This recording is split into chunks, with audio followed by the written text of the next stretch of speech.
इसमें कोई भिन्नता नहीं। ब्रह्मा विष्णु सदाशिव जानत अविवेका प्रणवाक्षर के मध्य जे तीनों।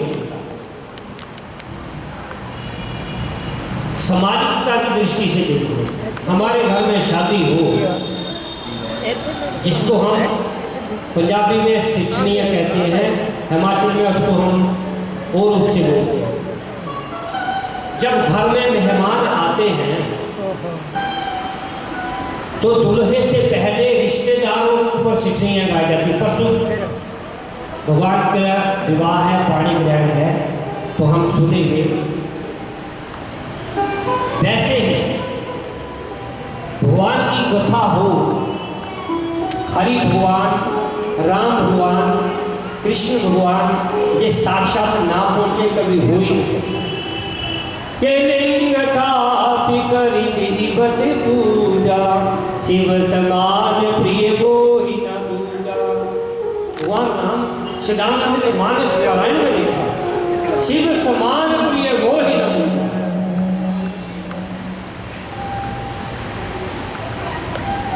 तो सूजी कहते हैं एक मुक्का रुद्राक्ष धारण करने से कभी भी लक्ष्मीहीनता नहीं होती। और जहां रुद्राक्ष की पूजा होती है, आप अगर नहीं पहन सकते तो घर में जरूर रखकर उसकी पूजा करनी चाहिए। शिवलिंग के समीप पर रखने से अनेक करोड़ों पुण्य की प्राप्ति होती है। वहां पर लक्ष्मी का वास होता है। 2 रूप वाला रुद्राक्ष सभी कामनाओं को देने वाला है।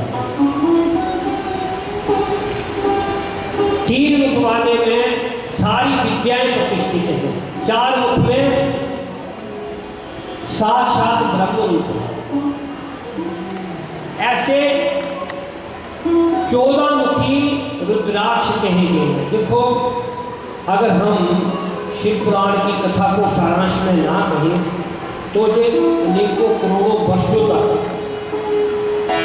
चलती है।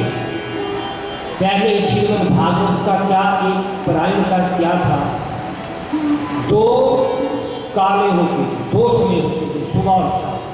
अब एक समय रह गए, समय नहीं किसी के पास। एक समय में भी श्रीमद् भागवत, केवल श्रीमद् भागवत ले लो, श्रीमान शिव पुराण ले लो, कोई भी कथा ले लो, केवल कितना रह गया 2.5 घंटे, 2-2.5 घंटे। वो भी जब 8 बजते हैं तो आप घड़ी देखना शुरू कर देते हैं, क्योंकि व्यास गति पर बैठकर अवलोकन होता है और ये चिंतन होता है कि हमारी कथा की कारण सोना आप अपने भाव से नहीं, घर की व्यवस्था बिगड़े तो हमारी कथा भी वस्तुतः निष्फल ना हो। इस बात का भी ध्यान रखें। आज थोड़ा विलंब हो गया क्योंकि बाहर प्रकृति ने अपना रंग दिखाया, बताया कि इंद्र भगवान भी प्रसन्न है। पहले अभी विवाह हुआ जो हर वर्ष होता है, इस बार शिव पुराण की कथा के कारण इन्होंने सूक्ष्म रूप से किया। तो उतनी देर जितनी देर भगवान का विवाह होता रहा, उतनी देर इंद्र जी प्रसन्न होकर अपनी धारा बहाते रहे और दिखाते रहे कि विराजमान है। जब हम महामृत्युंजय का पाठ करते हैं, श्री दुर्गा सप्तशती का पाठ करते हैं, कोई भी पाठ करते हैं, बीच में या बाद में इंद्र प्रसन्न हो जाए तो ये साक्षात हम फलीभूत मानते हैं। कोई आवश्यक नहीं कि हम ये एक निश्री लगा देंगे ब्राह्मण ने किए बात शुरू नहीं, साक्षात इंद्र प्रसन्न होते हैं। बोलो सच्चिदानंद भगवान की जय। रुद्राक्ष के धारण करने से मोक्ष की प्राप्ति होती है। अब ऋषि कहते हैं हे शौनक जी महाराज, हमें और भी कथाएं बताइए। सूत जी ने कहा, हे ऋषियों, आपने बहुत उत्तम बात पूछी है। देखो, आप कक्षा में बैठे हो और आप कोई प्रश्न पूछ रहे हो तो पढ़ाने वाला जो टीचर है, जो आचार्य है, जो गुरु है, वो बहुत प्रसन्न होता है। परंतु अगर आप तर्क वितर्क की दृष्टि से हर एक के मुख पर लिखा होता है कि आपकी कैसे भावना है, खासकर ज्योतिषी को पता, सभी ज्योतिषी, आपकी कैसी भावना है, आपका अंदर से अहम बोल रहा है, एक दूसरे का सबको पता है। एक बात आप बड़े ध्यान से सुनना, धन से अगर परमात्मा की प्राप्ति होती, धन से अगर परमात्मा की प्राप्ति होती तो शायद हमारी सनातन संस्कृति में जय ऋषि मुनियों का आगमन नहीं होता। संत विलासता पूर्वक अपने जीवन को निर्वाह नहीं करना चाहते। आप धन के अहंकार में आप रह रहे हैं तो आप अपने आप को धोखा दे रहे हैं।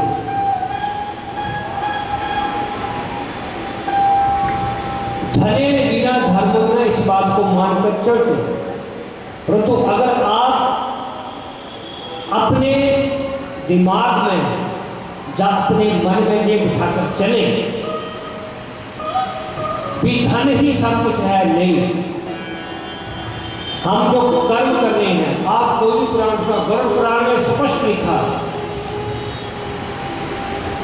जीवन भर कितने भी जन्म लेते रहो, ये हम जब आत्महत्या करते हैं तो शरीर मरता है। जो आत्महत्या करते हैं ये बहुत घनघोर शिखर पर अजगर बनते हैं। जो नेता अपने जीवन से आप खिलवाड़ कर रहे हो, जो कर्म है वो भुगतने पड़ेंगे। इसी कारण मान सम्मान समेत कर्तव्यम, हर किसी के पास अपनी अपनी प्रतिष्ठा है, चाहे वो निर्धन है, चाहे धनाढ्य है, चाहे जैसी भी परिस्थिति में है, अपनी परिस्थिति में हर कोई है, उसके साथ भगवान है।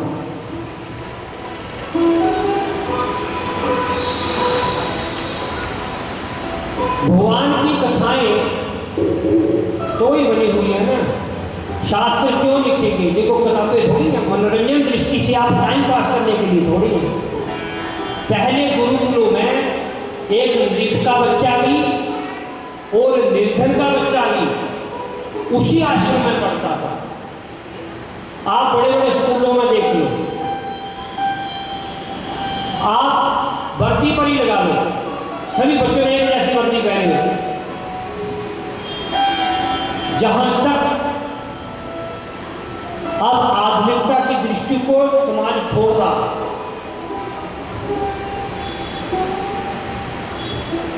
कारण प्राप्ति कुछ नहीं हो रही, कुछ दिखाई नहीं दे रहा। श्रुति बड़े प्रसन्न हुए, हे ऋषियों, आपने जगत की भलाई के लिए बहुत उत्तम बात पूछी है, आज मैं धन्य हो गया। एक समय की बात है, मुनि श्रोमणी विप्रवर नारद जी, जो ब्रह्मा जी के मानस पुत्र हैं, उन्होंने तपस्या में मन लगाया और अनेकों वर्षों करोड़ों तपस्या करने लगे, लीन हो गए। नारद जी भगवान शंकर जी की कृपा से चिरकाल वर्ष तक तपस्या करते हैं। ये नारद जी की पृष्ठभूमि क्या है, बड़े ध्यान से आप सुनना। श्रीमद् भागवत में आता है नारद जी एक दासी पुत्र थे। नारद जी एक दासी पुत्र थे और उनकी जो माँ थी बड़ी निर्धन थी। एक से कोई ऋषि घूमते हुए जा रहे थे, उन्होंने वैसी एक व्यवस्था, क्योंकि जो संत होता है उसका हृदय बहुत निर्मल होता है, उनका हृदय विदीर्ण हो गया और नारद जी छोटी आयु में थे, उस माता को अपने आश्रम में ले। अब जैसी संगत वैसी रंगत। मैं कल भी बता रहा था कि आप अपने बच्चे को मंदिर के दर्शन जरूर करवाया करो, मंदिर में लेकर जाया करो, चाहे प्रणामी करो, उसको ज्ञान हो जाए, उसमें संस्कार आने प्रारंभ हो जाए। आपके जाने के बाद उसको ज्ञान होगा, आप मेरे को ये बोला गया मैं करूँगा, उसके अंदर भय पैदा हो जाएगा। भय किसका होगा? धर्म का। अगर हमारे अंदर धर्म का भय है तब हमारे अंदर परमात्मा है। हमारे अंदर भय नहीं है तब राक्षसों में और हमारे में कोई अंतर नहीं। भगवान की कथाओं में बिगड़ डालने के लिए राक्षस सुबह हम जब सबसे पहले जब हम पूजा करवाते हैं तो क्या करते हैं? आप श्रवंतु देवभूता देवभूता भूमि संगता देवभूता देवकर्ता रस्ते दशंतु शिवाज्ञाः। मंत्रों में इतनी शक्ति है। जो राक्षस पूजा के समय सबसे पहले हम यही कार्य होता है, सबसे पहले पृथ्वी की पूजा, उसके बाद राक्षस हमारे ये जीतना है। फिर ऐसे चारों दिशाओं में, दोनों दिशाओं में जब हम फेंकते हैं तो राक्षस भाग जाते हैं। इतने बलवान नहीं हो, बलवान बहुत होते हैं, परंतु वो मंत्रों के आगे वो क्षीण हो जाते हैं। मन नाथ त्राय, मन से जो रक्षा करे वो मंत्र, जगन्नाथ त्राय के वो यंत्र, तगनाथ त्राय के जो शारीरिक रक्षा करता है वो तंत्र। ऐसे ही हमारी कथाओं में, हमारे पुराणों में बिगड़ डालने के लिए राक्षस वृत्ति बहुत होती है। उनका क्या कार्य होता है? कहीं न कहीं बात को अनर्गल बोलना, परंतु एक सुष्टु सूझवान का क्या कर्तव्य है? उसकी बात सुनते हो, भगवान से प्रार्थना करो इसको सद्बुद्धि, अपने आप सद्बुद्धि आए। और नारद जी घोर तपस्या में लीन हो गए। इंद्र जी का सिंहासन डोलने लगा। उन्होंने क्या किया? कामदेव जी को नारद जी की तपस्या को भंग करने के लिए प्रेरित किया कि आप, क्योंकि इंद्र राजा है, कामदेव जी चल पड़े।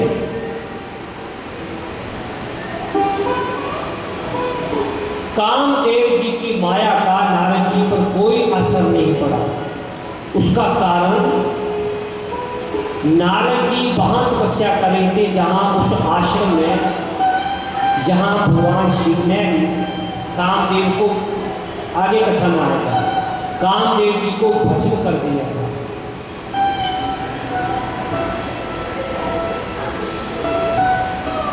आप नारद जी तपस्या करें, तपस्या से उठे, उनको ज्ञात हो गया कि मैंने बहुत तपस्या कर दी, अभिमान हो।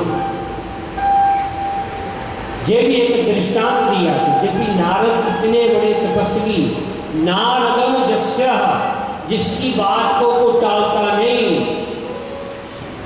जिनकी बात को रद्द नहीं कर सकता, उनमें भी अभिमान आ गया कि मैं बहुत बड़ा तपस्वी हूं। अब वे सीधे चलेंगे ब्रह्मा जी के पास।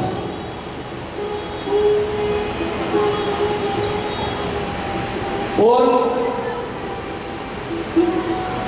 बड़े अभिमान से कहते हैं हे तात, मैंने तपस्या से भगवान शंकर जी को प्रसन्न कर दिया और कामदेव का मेरे ऊपर दृष्टिकोण भी फेल हो गया।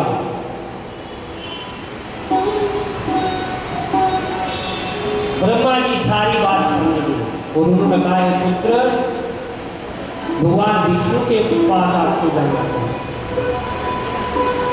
क्योंकि ये भगवान शिव की माया थी।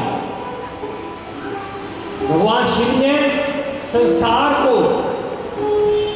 जब तक उन्होंने तपस्या भी की, फिर हनुमान जो आ गया संसार को शिक्षा देने के लिए कि तपस्या में भी भगवान के पास रहते हुए भी हम अभिमान के पात्र बन जाते हैं।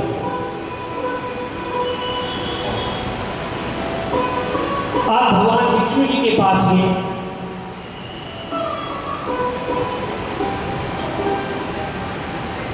भगवान विष्णु ने पुनः वही बात दोहराई कि मैंने कामदेव को अपने बस में कर लिया, मैंने घोर तपस्या की। अब भगवान विष्णु ने नारद जी को कहा कि ये वार्ता केवल मेरे तक ही सीमित रखना। आप बड़े ज्ञानी हैं, विद्वान हैं, आपकी बात को कोई नहीं टालता, परंतु भगवान की माया थी, भगवान रुद्र जी के पास चले।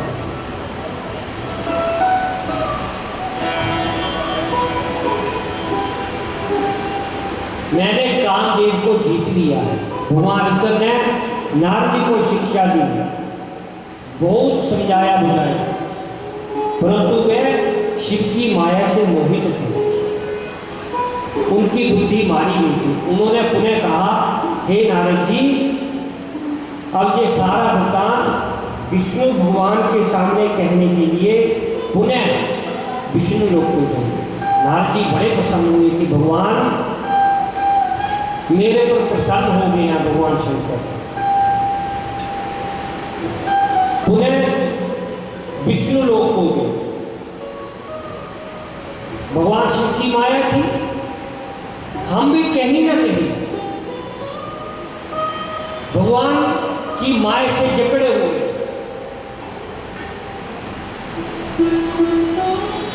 हमें भगवान निर्देश देते हैं, कोई साक्षात्कार ही नहीं करते। भगवान सदैव हमारे भगवान इर्द गिर्द रहते हैं। विश्वास रखना चाहिए, हमारा विश्वास दृढ़ होना चाहिए। यदि हमारा विश्वास दृढ़ नहीं है परमपिता परमात्मा के प्रति,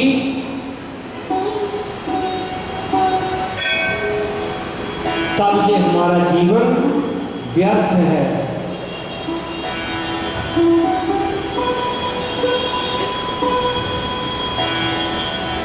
भगवान के प्रति यदि हम आस्था बना के रखेंगे, जैसे नारद जी ने, अब भगवान ने, विष्णु भगवान ने अपनी माया रची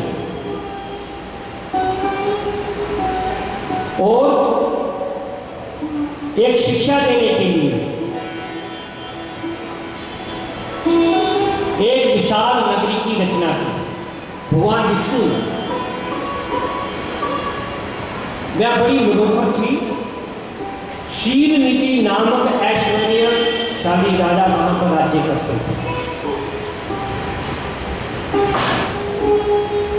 उन्होंने अपनी, ये भगवान की माया थी, अपनी कन्या का विवाह करने के लिए महोत्सव रखा।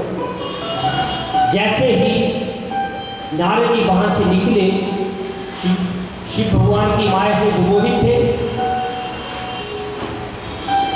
उन्होंने उस सुंदर कन्या को देखा तो उस पर मोहित हो गए। शीघ्रता से भगवान विष्णु के पास आए कि आप मेरा इनसे विवाह करवा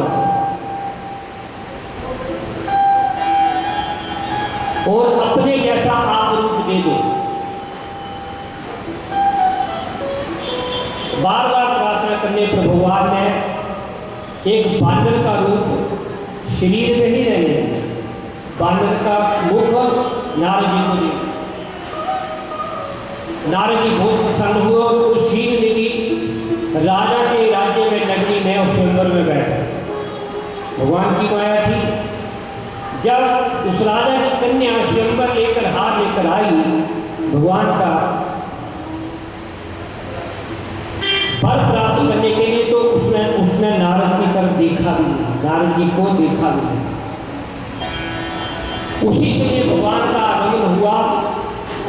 भगवान के विष्णु भगवान जी के गले में वरमाला डाली और विष्णु भगवान का उनके साथ विवाह हो गया। शिव भगवान की माया से मोहित जब नारद जी को पता चला कि मेरे साथ धोखा हुआ, क्योंकि भगवान की माया थी, भगवान को बहुत भला भला कहने लगे और श्राप दे दिया, आपने जो मेरे को मुख दिया है, यही बानर रूप आपकी रक्षा करेगा और आप स्त्री के प्रयोग में ऐसे ही करते फिरोगे। प्रत्यक्ष से जो प्रमाण श्रीरामचरितमानस में भगवान बहुत प्रसन्न हुए और अपनी माया को भगवान शंकर ने पुनः आवृत्ति कर ली। जैसे ही माया रूपी को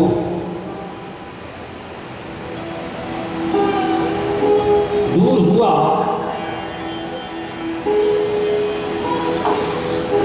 नारद जी को ज्ञान हो गया कि मेरे से क्या होगा। पुनः दंडवत प्रणाम करते हुए भगवान विष्णु के पास ये, भगवान मेरे से भूल हो गई है, मैं निर्बुद्धि, अब मेरा क्या पाया। मैंने जो वहां पर दो दूत थे उनको भी श्राप दे दिया कि तुम राक्षस का रूप धारण करोगे।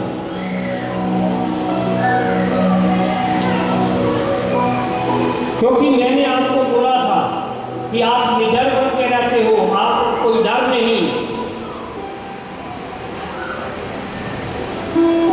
आप मेरे को क्षमा करो। भगवान विष्णु बहुत प्रसन्न हुए। नारद मुनि को उपदेश देते हुए कहते हैं, नारद, ये सब भगवान शंकर जी की माया थी। भगवान शंकर जी की माया से ही ये सारी प्रक्रिया चल रही है।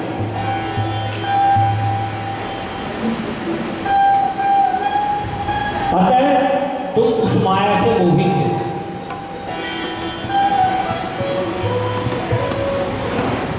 क्योंकि भगवान ने माया के द्वारा सबको सचेत किया। एक भक्त भी पथ भ्रष्ट हो सकता है, कोई आवश्यक नहीं कि राक्षस ही पथ भ्रष्ट होते हैं।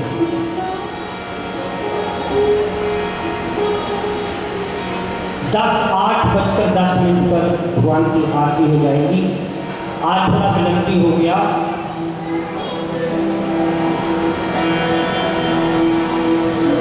नारद जी को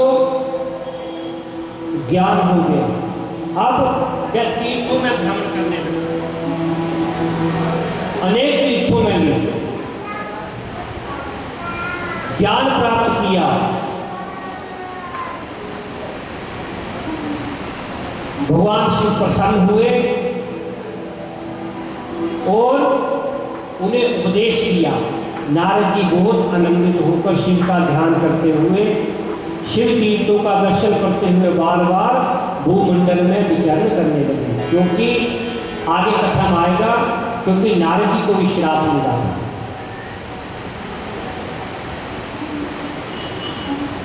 उस समय नारद जी का हृदय भगवान शंकर जी के प्रति भक्ति भाव से उमड़ गया। हे पितामह, हे जगत प्रभु, आपके कृपा प्रसाद से मैंने अपने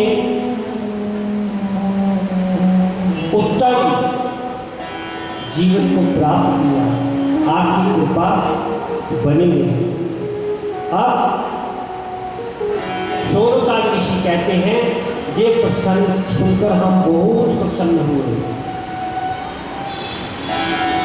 अब हम आगे की कथा सुनना चाहते हैं, तो समय को ध्यान में रखते हुए भजन के द्वारा हम परिपूर्णता की ओर बढ़े। जब भी घर में कोई महोत्सव होता है तो हम सजाते हैं। देखो सजाया हुआ है जितना होता है। वैसे ही हमारे घर में हमारी सरकार आई है जिसको हम हृदय से स्वागत करेंगे। सजा दो घर, देखो तालियां भी रूप में जाती। हमारे पास केवल 5 दिन जाएंगे, इतनी दूर दूर से आ रहे हैं सभी, तो आप ताली भी रूप में देखो जितनी आप ताली में जाएंगे, एक तो आपका स्वास्थ्य ठीक रहेगा और दूसरा भगवान के प्रति आपकी आस्था रहेगी। सजा दो घर कपूर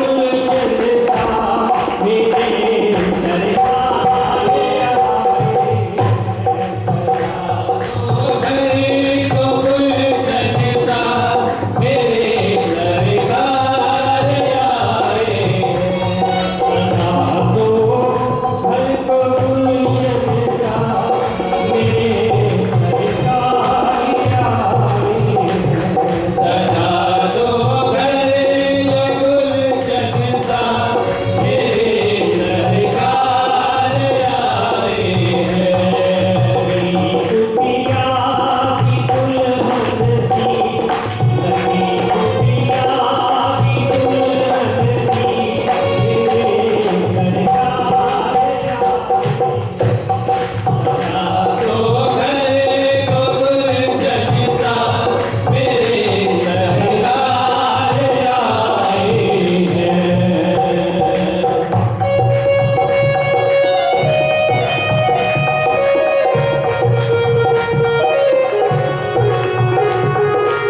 मस्ती का प्याला पिला दो मुझे अपनी मस्ती का प्याला।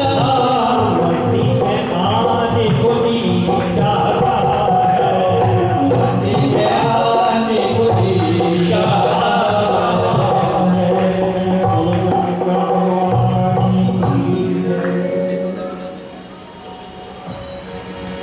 बोलो शंकर भगवान की जय।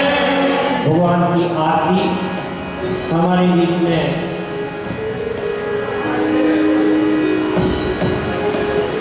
हमारे पुरोहित जी श्री स्वर्गीय मदन लाल जी जो विकुंठ में बैठे हुए हैं, उनके सपुत्र जिनको हम मटकी दूध वाले बोलते हैं।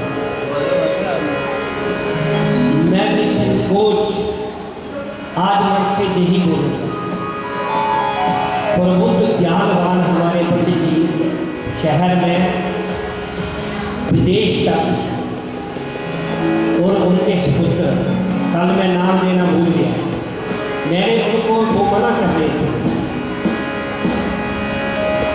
प्रबुद्ध विद्वान आज वो इस दुनिया में नहीं है। आज कामाख्या देवी में आप जाओ, भव्य मंदिर का निर्माण भगवान ने महामाई ने उनको प्रेरित किया कि कुल देवी है। पूत सपूत काहे जन संचे, पूत कपूत काहे जन संचे। पुत्र सपुत्र होगा तो नाम बनाएगा, नाम दोनों तरफ से बनाएगा। पूत कपूत काहे जन संचे, पूत सपूत काहे जन संचे। तो बहुत बहुत धन्यवादी मेरे बड़े भाई साहब भारद्वाज हैं, मैंने इनकी ड्यूटी लगाई हुई है, क्योंकि शिक्षक होते हैं ना, मैं पूछता हूँ कि आपको मेरी कथा कैसे लगी, मैं बताते आप अच्छा करें। हमारे मॉडल और सीआरटी आ रहे हैं, उनसे फोन पर पूछ लेता आपको अच्छी लगी, लिंक भेज देता। देखो आपके सामने लाइव कथा चल रही है। मैं तो ही बोलता हूँ, ये हमारी जो मीडिया है ये धर्म का स्तंभ है, पंचम स्तंभ। तो भगवान की आज्ञा बुलंद ना करें। तो मुख्य जजमान आपसे ये प्रार्थना करूंगा, आप बारी बारी से आकर दीजिए, सबको आरती मिलेगी। आरती हरो हरि हर की करो नट भर की खोल शंकर की, आरती करो आरती करो नट भर की, करो नट भर की खोल शंकर की, आरती करो हर हर की।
आरती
सर्वे सन्तु निरामयाः सर्वे भद्राणि पश्यन्तु मा कश्चित् दुःखभाग् भवेत्। ॐ पूर्णमिदः पूर्णमिदं पूर्णात् पूर्णमुदच्यते पूर्णस्य पूर्णमादाय पूर्णमेवावशिष्यते।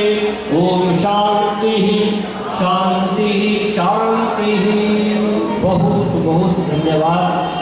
आप पुण्य के भागी बने, आएंगे और सबको लेकर भी आएंगे। जे मन में कोई रखे कि मेरे कई बार ऐसा होता है किसी को संदेश नहीं पहुंचता, तो आप कथा में पुण्य प्राप्त करने के लिए आए। बहुत बहुत धन्यवाद आप आए हुए सभी का। और एक बात और, ये आप सबके सहयोग से हो रहा है। ये श्री महाशिवपुराण सबके सहयोग से ये वर्णित किया जा रहा है। आप सबका चाहे 1 रुपया भी लगे तो इसमें योगदान अवश्य डालें। सामर्थ्य के अनुसार जितना आपका योगदान हो सके उतना डालें, नहीं तो कथा में तो आप अवश्य आए। बहुत बहुत धन्यवाद।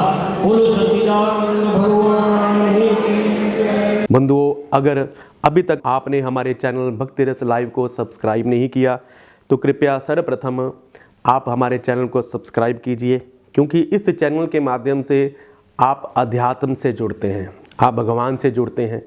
नए नए भजन इस चैनल के माध्यम से आप श्रवण करते हैं और माता रानी के जागरण इस चैनल के माध्यम से आप घर बैठे देखते हैं और बहुत से ज्ञान के भंडार इस चैनल के माध्यम से आपको प्राप्त होते हैं। तो कृपया इस चैनल को सब्सक्राइब करें, बेल का चिन्ह दबाएं, ताकि हमारे द्वारा दी गई प्रत्येक जानकारी आप तक सहजता से प्राप्त हो सके।